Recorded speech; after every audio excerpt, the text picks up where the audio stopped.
ఓం అస్మద్గురుభ్యో నమః. శ్రీ భక్తి సాగర్ ఛానల్కు స్వాగతం. నేను డాక్టర్ చిలుకమర్రి నటరాజ్. ఈ ఛానల్లో గీతా అధ్యయన కార్యక్రమానికి స్వాగతం. మనం గీతను అధ్యయనం చేస్తున్నాం. ఒక్కొక్క రోజు ఒక్కొక్క శ్లోకాన్నో 2 శ్లోకాలనో మనం వాటి విశేషార్థాలని, భావార్థాలని, అంతరార్థాలని ఎనలైజ్ చేసుకుంటూ మనం ఈ సమకాలీన సమాజానికి భగవద్గీత ఎలా ఉపయోగపడుతుంది అది తెలుసుకోవడానికి ప్రయత్నం చేస్తూ దాన్ని మనం అన్వయించుకుంటూ విశ్లేషించుకుంటూ ఒక పద్ధతిలో మనకు తోచిన విధంగా కాకుండా, అంటే మనకు తోచిన విధంగా అని ఎందుకు వాడుతున్నామంటే ప్రతి వాళ్ళకు తోచిన విధంగా ఇంటర్ప్రిటేషన్స్, మిస్ఇంటర్ప్రిటేషన్స్ ఇచ్చే అవకాశాలు ఉంటాయి. వీలైనంత వరకు పెద్దలు చెప్పిన వాటిని పాటిస్తూనే వాటిని పక్కకు వెళ్లకుండా వాటిలో మనం ఈ ప్రజెంట్ సొసైటీకి ఆ భగవద్గీత ఏం నేర్పిస్తుంది, అక్కడ వాడిన పదాలను కానీ అక్కడ వాడిన సందర్భాలను కానీ చూసుకుంటూ మనం నేర్చుకోవడానికి ప్రయత్నం చేస్తున్నాం. నేర్చుకోవడానికి మాత్రమే ప్రయత్నం చేస్తున్నాం, నేర్పడానికి కాదు. ఇది మనం అర్థం చేసుకొని దాన్ని మనం నేర్చుకోవడానికి ప్రయత్నం చేద్దాం. ఒక్కొక్క రోజు ఒక శ్లోకము 2 శ్లోకాలు మనం ఇంతకుముందు అనుకున్నట్టుగా నేర్చుకోవడానికి ప్రయత్నం చేసే ప్రాసెస్లో ఇప్పటి వరకు 20 శ్లోకాలు పూర్తి చేసుకున్నాం. ఈరోజు 21వ శ్లోకం, భగవద్గీతలోని మొదటి అధ్యాయం అర్జున విషాద యోగం. దాంట్లో 21వ శ్లోకాన్ని ఈరోజు మనం నేర్చుకోవడానికి, అధ్యయనం చేయడానికి ప్రయత్నం చేద్దాం. దీనికంటే ముందు శ్లోకంలో అధ వ్యవస్థితాన్ దృష్ట్వా ధార్తరాష్ట్రాన్ కపిధ్వజ ప్రవృత్తే శస్త్ర సంపాతే ధనురుద్యమ్య పాండవ అంటే అవతలి వైపు బలాన్ని చూసిన దుర్యోధనుడికి అర్జునుడికి మధ్యలో ఉండే ఆ తారతమ్యాల్ని మనం చెప్పే ప్రాసెస్లో ధనురుద్యమ్య పాండవ అంటే ధనుస్సును ఎక్కుపెట్టి అర్జునుడు ఏం చేశాడు, అక్కడి వరకు ఆగాము. ఆ ఏం చేశాడు అనేది ఇప్పుడు ఈ శ్లోకంలో మనం తెలుసుకోవడానికి ప్రయత్నం చేస్తాము. ఈ శ్లోకం 21వ శ్లోకంలో మనం ఆ అర్జునుడు ఆ విల్లును ఎక్కుపెట్టి ఉద్యమించి ఏం చేస్తున్నాడు అంటే సంజయుడు ధృతరాష్ట్రుడికి చెప్పే ప్రాసెస్కి మళ్ళీ వచ్చాడు. ఇది సంజయ ఉవాచ అని ఉంటుంది. ఎందుకంటే అప్పటిదాకా మొత్తం సంజయుడే చెప్తున్నాడు, కానీ ప్రత్యేకంగా మధ్యలో ఎక్కడ ఎవరు మళ్ళీ మధ్యలో ధృతరాష్ట్ర ఇట్లా చెప్పట్లా. కానీ ఈ శ్లోకంలో మళ్ళీ మహీపతే అంటాడు. ధృతరాష్ట్రుణ్ణి సంబోధిస్తూ అర్జునుడు ఏం చేశాడో సంజయుడు చెప్తున్నాడు. అర్జునుడు ఏం చేశాడట, హృషీకేశం తదా వాక్యమిదమాహ మహీపతే సేనయోరుభయోర్మధ్యే రథం స్థాపయమేచ్యుత. ఇది ఇవాల్టి శ్లోకం. హృషీకేశం తదా వాక్యమిదమాహ మహీపతే, హృషికేశుణ్ణి గూర్చి ఈ విధంగా అర్జునుడు పలుకుతున్నాడు. ఓ మహీపతే, ఓ ధృతరాష్ట్ర మహారాజా, అక్కడ ఏం జరుగుతుందయ్యా అంటే కృష్ణుణ్ణి ఉద్దేశించి అర్జునుడు ఇదిగో ఇలా పలుకుతున్నాడు. ఆహా ఆహా చెబుతున్నాడు, పలుకుతున్నాడు. ఏమని పలుకుతున్నాడు? ఈ క్రింది విధంగా పలుకుతున్నాడు. ఇదం ఈ విధంగా పలుకుతున్నాడు. ఏ విధంగా పలుకుతున్నాడు? సేనయోరుభయోర్మధ్యే రథం స్థాపయం మే అచ్యుత. మే రథం, నా యొక్క రథాన్ని సేనయోరుభయోర్మధ్యే స్థాపయ. ఓ అచ్యుత, నా రథాన్ని తీసుకొని వెళ్ళి 2 సేనల మధ్యలో ఆపవయ్యా. దీని తర్వాత శ్లోకంలో ఎందుకు ఆపమంటున్నాడో చెప్తాడు. నేను వెళ్ళి అక్కడ వాళ్ళు ఎవరెవరున్నారో చూస్తాను, నాతో యుద్ధం చేయడానికి సిద్ధంగా ఎవరున్నారో చూస్తాను, నేను యుద్ధం చేయడానికి తగిన కారణం ఉందా లేదా చూస్తాను, ఇట్లాంటి కొన్ని చెబుతూ ఇక్కడ ఈ శ్లోకంలో రథాన్ని తీసుకువెళ్ళి 2 సేనల మధ్యలో ఆపవయ్యా కృష్ణ అని అడుగుతున్నాడు. ఓ మహేపతే,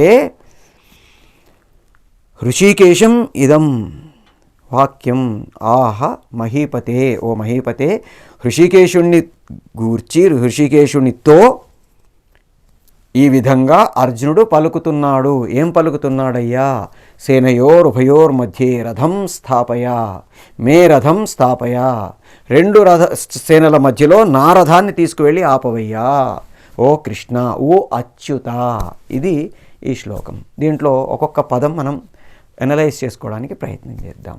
హృషీకేశుడు మనం మొదటి నుంచి మాట్లాడుకుంటూ వస్తున్నాం. ఇప్పుడే కాకుండా ఇంతకుముందు కూడా ఒక 2-3 శ్లోకాలలో ఈ హృషీకేశ పదం మనం అనలైజ్ చేసుకోవడం జరిగింది. హృషీకేశుడు అంటే మన ఇంద్రియాలకు అధిపతి. హృషీక ఈశుడు, హృషీకేశుడు. ఆయనతో ఇదం వాక్యం ఆహా, ఇగో ఈ విధమైన వాక్యాన్ని చెబుతున్నాడు. ఓ ధృతరాష్ట్ర అనేది మనం ఇంకా మహీపతి అని పిలిచాడు కాబట్టి, ఓ రాజా ఇదిగో ఇలా జరుగుతుందయ్యా అని చెప్పే ప్రాసెస్లో కాబట్టి మహీపతి అనే దాన్ని పక్కన పెడితే, సేనయోరుభయోర్ మధ్యే రథం స్థాపయం మే రథం స్థాపయ అచ్యుత. హృషీకేశుడు అంటే మన ఇంద్రియాన్ని అధిపతి అయిన కృష్ణుడితో అర్జునుడు ఓ అచ్యుత అని పిలుస్తూ, అచ్యుతుడు అంటే విడవనివాడు అని, ఎప్పటికీ విడవనివాడు. మనం ఇంతకుముందు ఒక శ్లోకంలో అన్వయించుకుంటూ ప్రహ్లాదుడు హిరణ్యకశపుళ్ళ సంవాదం దగ్గర ఆ భగవానుడు విష్ణువు ఎలా తనని తాను మొత్తం సమస్త చరాచర సృష్టిలోకి ప్రవేశించి వేచి ఉన్నాడు అనేది మనం మాట్లాడుకున్నాం. ఇక్కడ రథ సారథి కృష్ణుడు. ఉద్యోగ పర్వంలో కృష్ణుడి దగ్గరికి అర్జునుడు వెళ్ళాడు, దుర్యోధనుడు వెళ్ళాడు. ఇద్దరూ ఏం కావాలయ్యా మీకు అని అడిగితే ఒక్కొక్కళ్ళు, దుర్యోధనుడు తనకు సైన్యం కావాలనే కోరికను వెళ్ళబుచ్చుకున్నాడు. అర్జునుడు నువ్వు నా పక్కన ఉంటే చాలయ్యా అని అడిగాడు. నా రథమునందుండి నన్ను గైడ్ చెయ్యి, నాకు మార్గదర్శిగా ఉండు. నిజానికి మనం ఇప్పుడు అనుకున్నట్టు యుద్ధం చేసే సమయంలో రథి సారథి, సారథి కింద ఉంటాడు, రథి పైన ఉంటాడు. రథికి ఒక కుర్చీ ఉంటుంది, సారథికి ఒక కుర్చీ ఉంటుంది. ఈ కుర్చీలో కూర్చొని, అంటే కుర్చీ అంటే ఇన్ ద సెన్స్ ఆ ఆసనాలు వాళ్ళ రథానికి అమర్చి ఉంటాయి, వాటిలో కూర్చొని అతను రథాన్ని నడుపుతూ ఉంటాడు. ఇతను యుద్ధం చేస్తూ ఉంటాడు. యుద్ధం చేసే సమయంలో నువ్వు లెఫ్ట్ పోని, నువ్వు రైట్కు పోని, నువ్వు ముందుకు పోని అని చెప్పే అవకాశం ఉండదు. మనం గుర్రపు కళ్యాల్ని పట్టుకొని స్వారీ చేసే సమయంలో ఇది లాగితే ఇటువైపు తిరుగుతుంది, ఇది లాగితే ఇటువైపు తిరుగుతుంది, రెండూ లాగితే ఆగుతుంది, రెండూ వదులుతూ కాళ్లతో దాన్ని తడుతూ ఉంటే ముందుకు పరిగెడుతూ ఉంటుంది. ఎంత లూజ్ చేస్తే కళ్యాలని అంత వేగంగా పరిగెడుతుంది. ఇది స్వారీ నేర్చుకున్న వాళ్లకు తెలుస్తుంది. ఆ స్వారీ చేసేటప్పుడు ఆ గుర్రాన్ని ఎలా కదిలించాలి, ఎలా తీసుకెళ్ళాలి అనడానికి కొన్ని రూల్స్ ఉంటాయి. విప్ ఉంటుంది. ఆ విప్ అంటే దానిని కొట్టేది. నిజానికి గుర్రాన్ని కొట్టకుండా నడపడం అనేది ఒక కళ. కొట్టకుండానే నడపాలి. కానీ జాకీలు ఏం చేస్తారంటే దాన్ని కొంచెం ఫోర్స్ పెంచడం కోసం దాన్ని కొడుతూ ఉంటారు. ఆ చివర చిన్న తోలుతో చేసిన ముక్కలు ఉంటాయి, అవి చరుక్కుమని తగిలితే అది వేగంగా పరిగెడుతుందని వాళ్ళ ఉద్దేశం. కానీ దాంతో మనం మాట్లాడుతూ దాన్ని ట్యాప్ చేసే ప్రాసెస్లో, దాన్ని నిమిరే ప్రాసెస్లో దాన్ని మాట్లాడుతుంటే అది వేగంగా పరిగెడుతుంటుంది నిజానికి. అయితే ఆ గుర్ర కళ్యాలని ఎలాగైతే మనం వాడుతూ గుర్రాన్ని పరిగెత్తిస్తామో అట్లా రథి తన రెండు కాళ్లను సారథి భుజాల మీద పెట్టి కుడి భుజంతో ఇలా నొక్కితే ఎడమవైపుకు తిరగమని, ఎడమ భుజంతో ఇలా నొక్కితే కుడివైపుకు తిరగమని, రెండింటిని నొక్కితే ఆగమని, రెండింటిని కొంచెం లూజ్ చేసి పెడితే వేగంగా వెళ్ళమని, ఇలా సంజ్ఞలుంటాయి. కృష్ణ భగవానుడు అర్జునుడి రథంలో సారథిగా కూర్చొని అతని పాదాలని తన భుజాల మీద ఉంచుకొని అతను చెప్పినట్టు వినడానికి సిద్ధపడ్డాడు అంటే ఆయన ఎంత భక్త సులభుడు. భక్తుని కోసం భగవంతుడు ఎంత కిందికి దిగగలడు. ఇది మనకి హృషీకేశం. ఆ హృషీకేశుడిని తదావాక్యమిదం. అక్కడ నిజానికి అర్జునుడు ఆజ్ఞాపిస్తున్నాడు. ఇక్కడ అర్జునుడిలో కొంచెం అహంకారం ప్రారంభమైంది. నేను వెళ్ళి వాళ్ళందరినీ చూస్తాను, నా రథాన్ని 2 సేనల మధ్య ఆపు అంటున్నాడు. మే రథం, మన రథం అనలా. అచ్యుత మన రథాన్ని 2 సేనల మధ్యలో ఆపవయ్యా అనలా. మే రథం స్థాపయ అచ్యుత, తీసుకెళ్ళి ఆపు. ఆయనకు తెలుసు ఎవరిని ఎప్పుడు బెండు చెయ్యాలో, ఎవరి బెండు ఎప్పుడు తీయాలో ఆయనకి తెలుసు. ఈ భగవద్గీత అంతా ఎందుకు చెప్పాడండి? ఈ మనిషిలో అహంకారం, నేను యుద్ధం చేస్తాను, నేను వాళ్ళని చూస్తాను, ఎవరు నాతో యుద్ధం చేయడానికి సిద్ధంగా ఉన్నారో చూస్తాను. తర్వాత శ్లోకంలో వస్తుంది, నాతో యుద్ధం చేయడానికి ఎవరు సిద్ధంగా ఉన్నారో, ఎవరెవరు వీరులు ఉన్నారో నేను ఒకసారి చూస్తానయ్యా, 2 సేనల మధ్యలో నా రథాన్ని ఆపు. అతనిలో అహంకారం ఉంది. అహంకారంతో గెలిస్తే ఆ విజయం తాలూకు ప్రభావం తలకెక్కుతుంది, ఎక్కకూడదు. అందుకే అతనిలో వైరాగ్యాన్ని సృష్టించి ఆ వైరాగ్యానికి మందు వేసి యుద్ధంలో విచక్షణతో గెలిచేటట్టుగా చేసి తర్వాత రాజ్యపాలన అప్పచెప్పాడు. అది కృష్ణుడు. అందుకు భగవద్గీత. అప్పటిదాకా వెళ్ళిపోయిన అర్జునుడు గెలవలేడా? అంతకుముందు 4 సార్లు గెలిచాడు కదా. ఉత్తరుణ్ణి సరథిగా పెట్టుకొని కూడా గోగ్రహణం సమయంలో గెలిచొచ్చాడు కదా. ద్రోణాచార్యుని లాంటి వాడిని కౌరవులందరూ ఓడిపోతే తనెళ్ళి జయించి తీసుకొని వచ్చాడు కదా. మరి అలాంటి అర్జునుడు ఇక్కడ చిన్న గర్వం ప్రారంభమైంది.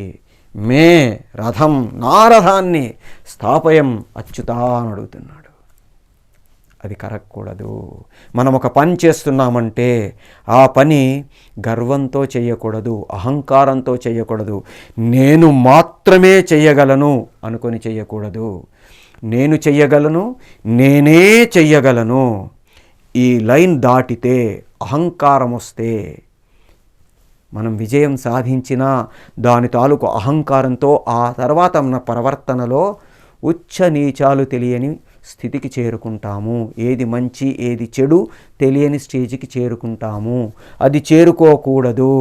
అందుకని ఇక్కడ కృష్ణుడు అచ్యుతుడు అనే పదం కూడా అందుకు వాడబడింది. వదలట్లా, చెప్పాను కదా, ఎవరి బెండు తీయాలో, ఎవరిని బెండ్ చెయ్యాలో.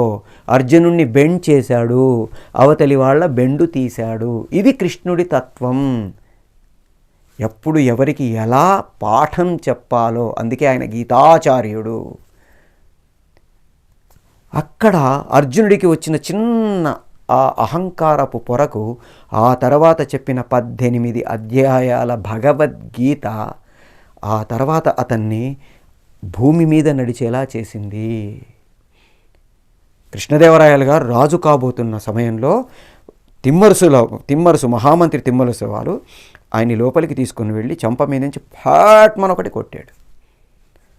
కృష్ణదేవరాయలు షాకు. ఏమిటి, ఎందుకు కొట్టాడో తెలియదు. ఇంకొక 5 నిమిషాల్లో కిరీటం పెట్టుకోబోతున్న కృష్ణదేవరాయల్ని లోపలికి తీసుకుని వెళ్ళి కొడితే ఎందుకు కొట్టాడో తెలియదు.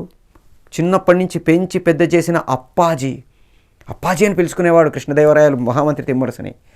అలాంటి ఆయన ఎందుకు కొట్టాడో తెలియదు. ఎందుకు కొట్టావు అని కూడా అడగల. కానీ ఆయన చెప్పాడు, రేపటి నుంచి నువ్వు రాజువు కాబోతున్నావు. ఇంకొక 10 నిమిషాల తర్వాత రాజు అవుతావు. రేపటి నుంచి రాజుగా నువ్వు పరిపాలన సాగిస్తావు.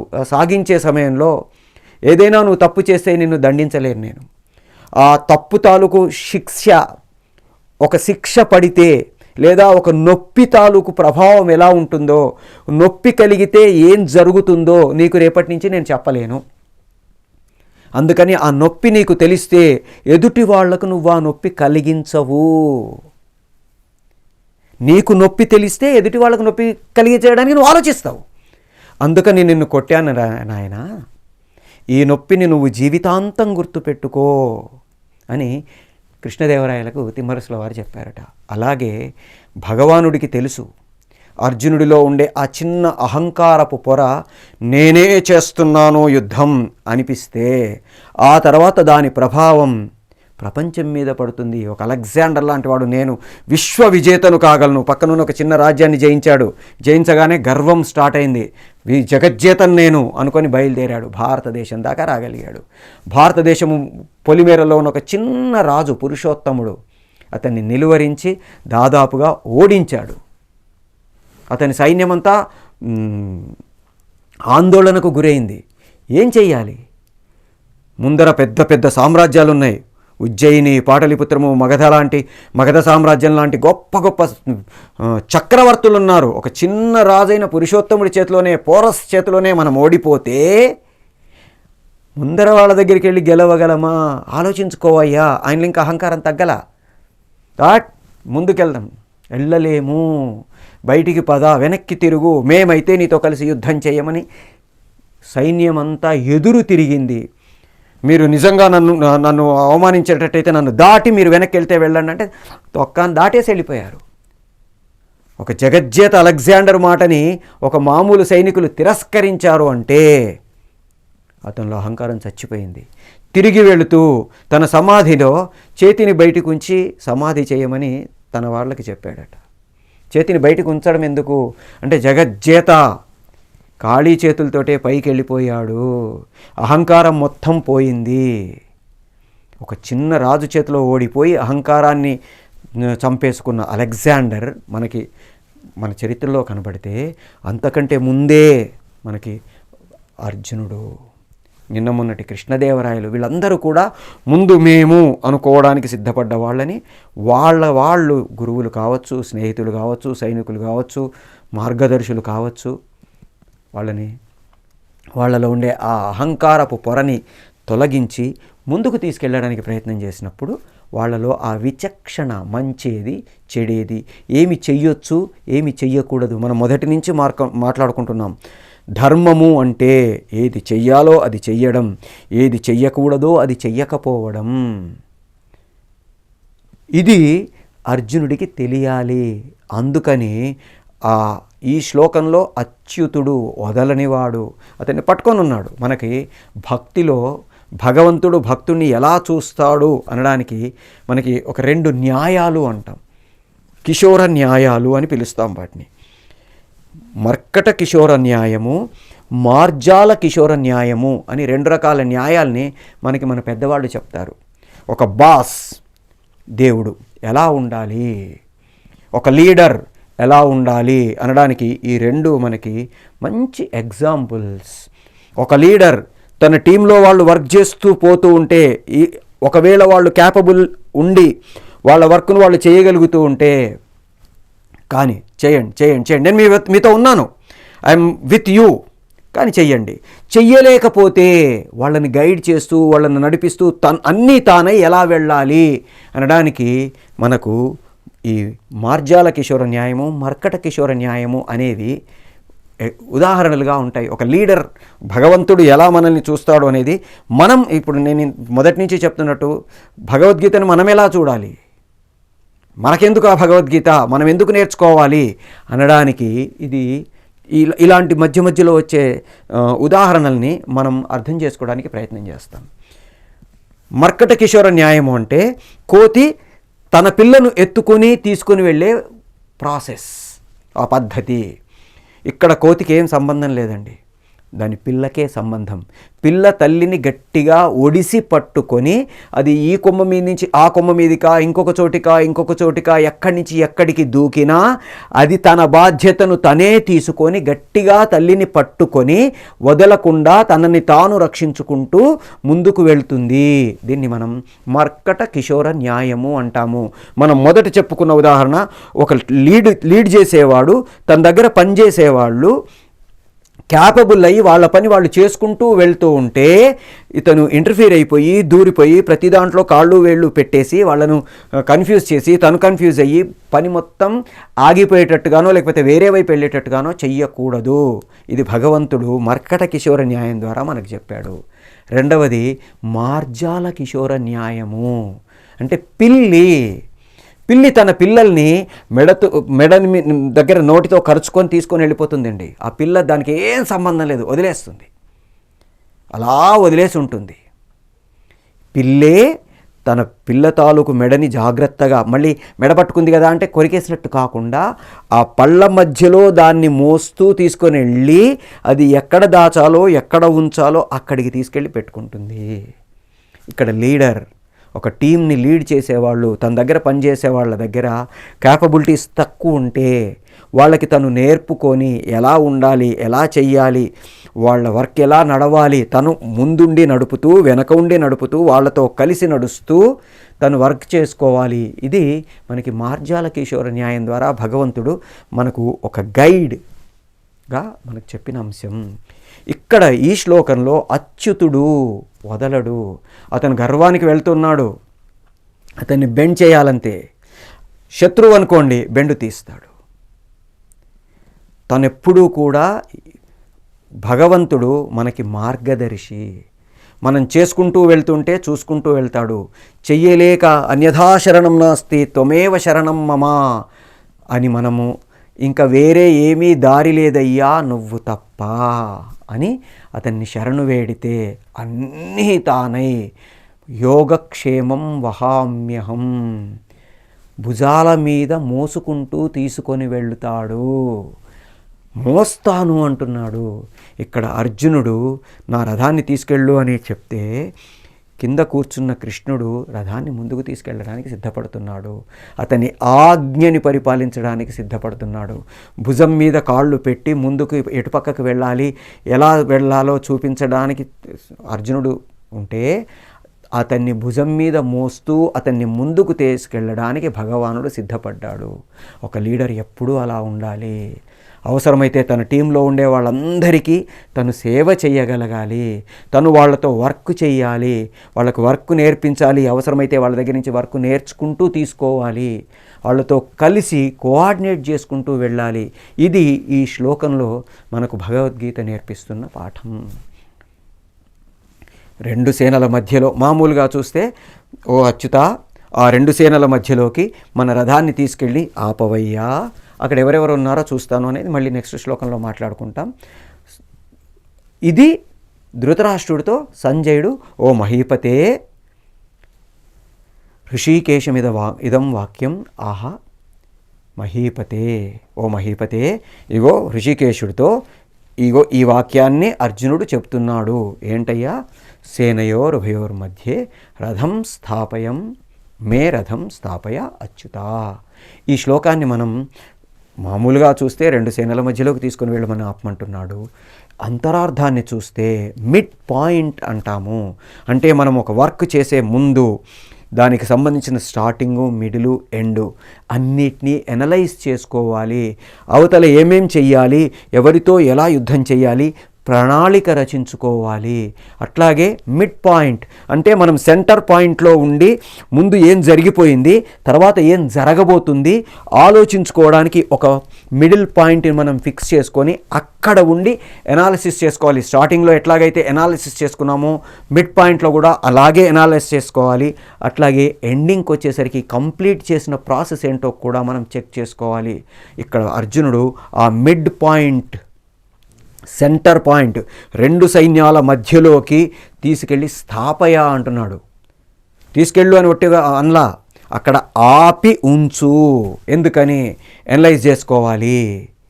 ఒక వర్క్ని అయిపోయింది, ఏమైపోయింది, కావలసింది ఏముంది, ఈ రెండిటి మధ్యలో మనం ఒక బ్రిడ్జ్, ఈ రథం స్థాపయమే అచ్యుత, దాంట్లో మనం నేర్చుకోవాలి. ఒక పని చేసేటప్పుడు మనం ఏకమొత్తంగా కంప్లీట్ చేసుకుంటూ వెళ్ళిపోవడానికి ప్రయత్నం చేస్తే ఏదైనా మధ్యలో తప్పులు జరిగితే చివరిదాకా దాకా సరిదిద్దుకుంటే దానిది ఇంపాక్ట్ ఎక్కువగా ఉంటుంది. మధ్యలోనే చూసుకోగలిగితే మళ్ళీ రిజల్ట్ దగ్గరికి వెళ్ళే ప్రాసెస్లోకి మనం దాన్ని సరిదిద్దుకోవడానికి అవకాశం ఉంటుంది. భగవద్గీతలో ఈ శ్లోకం ఆ మిడ్ పాయింట్ గురించి మనకు తెలియజేస్తుంది. ఇలా ఇంకా కొన్ని శ్లోకాలని మనం తెలుసుకోవడానికి అధ్యయనం చేయడానికి ప్రయత్నం చేద్దాం. జై శ్రీమన్నారాయణ.